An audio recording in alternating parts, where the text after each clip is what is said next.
Nehemiah chapter 13. On that day the book of Moses was read aloud in the hearing of the people, and there it was found written that no Ammonite or Moabite should ever be admitted into the assembly of God, because they had not met the Israelites with food and water, but had hired Balaam to call a curse down on them. Our God, however, turned the curse into a blessing. When the people heard this law, they excluded from Israel all who were of foreign descent. Before this, Eliashib the priest had been put in charge of the storerooms of the house of our God. He was closely associated with Tobiah, and he had provided him with a large room formerly used to store the grain offerings and incense and temple articles, and also the tithes of grain, new wine, and olive oil prescribed for the Levites, musicians, and gatekeepers, as well as the contributions for the priests. But while all this was going on, I was not in Jerusalem. For in the 32nd year of Artaxerxes, king of Babylon, I had returned to the king. Some time later, I asked his permission and came back to Jerusalem. Here I learned about the evil thing Eliashib had done in providing Tobiah a room in the courts of the house of God. I was greatly displeased, and threw all Tobiah's household goods out of the room. I gave orders to purify the rooms, and then I put back into them the equipment of the house of God, with the grain offerings and the incense. I also learned that the portions assigned to the Levites had not been given to them, and that all the Levites and musicians responsible for the service had gone back to their own fields. So I rebuked the officials and asked them, "Why is the house of God neglected?" Then I called them together and stationed them at their posts. All Judah brought the tithes of grain, new wine, and olive oil into the storerooms. I put Shelemiah the priest, Zadok the scribe, and a Levite named Pedaiah in charge of the storerooms, and made Hanan son of Zakkur, the son of Mattaniah, their assistant, because they were considered trustworthy. They were made responsible for distributing the supplies to their fellow Levites. Remember me for this, my God, and do not blot out what I have so faithfully done for the house of my God and its services. In those days, I saw people in Judah treading wine presses on the Sabbath, and bringing in grain and loading it on donkeys, together with wine, grapes, figs, and all other kinds of loads. And they were bringing all this into Jerusalem on the Sabbath.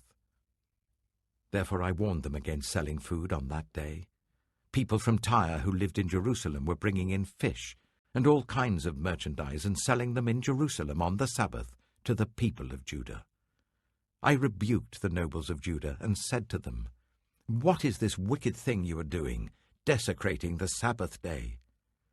Didn't your ancestors do the same things, so that our God brought all this calamity on us and on this city? Now you are stirring up more wrath against Israel by desecrating the Sabbath."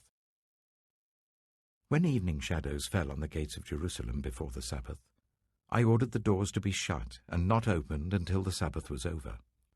I stationed some of my own men at the gates so that no load could be brought in on the Sabbath day.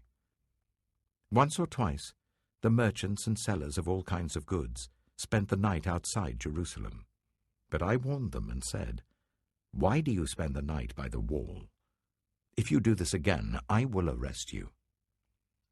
From that time on, they no longer came on the Sabbath. Then I commanded the Levites to purify themselves and go and guard the gates in order to keep the Sabbath day holy. Remember me for this also, my God, and show mercy to me according to your great love. Moreover, in those days, I saw men of Judah who had married women from Ashdod, Ammon, and Moab. Half of their children spoke the language of Ashdod, or the language of one of the other peoples, and did not know how to speak the language of Judah. I rebuked them and called curses down on them. I beat some of the men and pulled out their hair. I made them take an oath in God's name and said, "You are not to give your daughters in marriage to their sons, nor are you to take their daughters in marriage for your sons or for yourselves.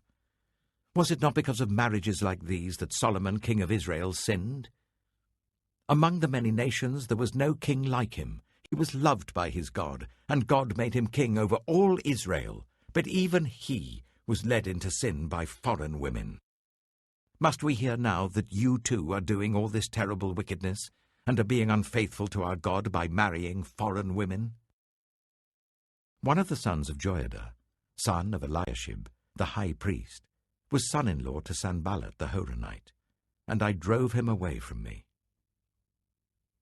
Remember them, my God, because they defiled the priestly office and the covenant of the priesthood and of the Levites. So I purified the priests and the Levites of everything foreign, and assigned them duties, each to his own task.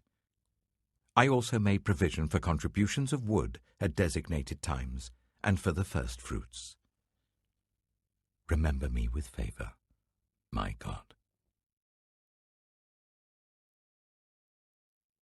The Book of Esther. Esther, chapter 1. This is what happened during the time of Xerxes. The Xerxes who ruled over 127 provinces, stretching from India to Cush. At that time, King Xerxes reigned from his royal throne in the citadel of Susa. And in the 3rd year of his reign, he gave a banquet for all his nobles and officials. The military leaders of Persia and Media, the princes and the nobles of the provinces were present. For a full 180 days, he displayed the vast wealth of his kingdom and the splendor and glory of his majesty. When these days were over, the king gave a banquet lasting 7 days in the enclosed garden of the king's palace for all the people from the least to the greatest who were in the citadel of Susa. The garden had hangings of white and blue linen, fastened with cords of white linen and purple material to silver rings on marble pillars. There were couches of gold and silver on a mosaic pavement of porphyry, marble, mother of pearl, and other costly stones. Wine was served in goblets of gold, each one different from the other, and the royal wine was abundant, in keeping with the king's liberality. By the king's command, each guest was allowed to drink without restriction, for the king instructed all the wine stewards to serve each man what he wished. Queen Vashti also gave a banquet for the women in the royal palace of King Xerxes. On the 7th day, when King Xerxes was in high spirits from wine, he commanded the 7 eunuchs who served him, Mehuman, Bitha, Habona, Bigtha, Ebagtha, Zetha, and Carcas, to bring before him Queen Vashti, wearing her royal crown, in order to display her beauty to the people and nobles, for she was lovely to look at. But when the attendants delivered the king's command, Queen Vashti refused to come. Then the king became furious and burned with anger. Since it was customary for the king to consult experts in matters of law and justice, he spoke with the wise men who understood the times and were closest to the king: Karshina, Shetha, Admatha, Tarshish, Meres, Marsina, and Memucan, the 7 nobles of Persia and Media, who had special access to the king and were highest in the kingdom.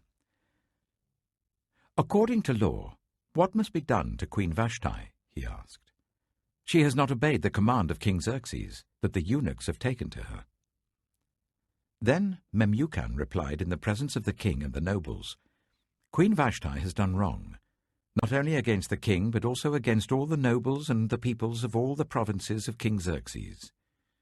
For the queen's conduct will become known to all women, and so they will despise their husbands and say, King Xerxes commanded Queen Vashti to be brought before him, but she would not come.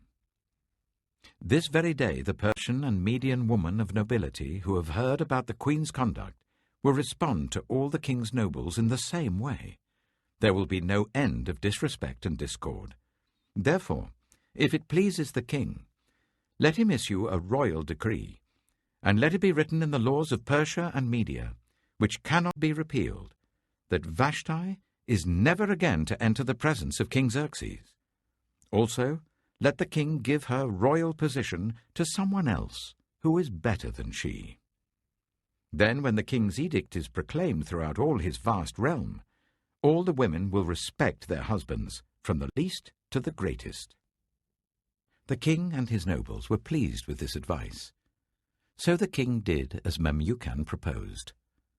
He sent dispatches to all parts of the kingdom, to each province in its own script, and to each people in their own language, proclaiming that every man should be ruler over his own household, using his native tongue.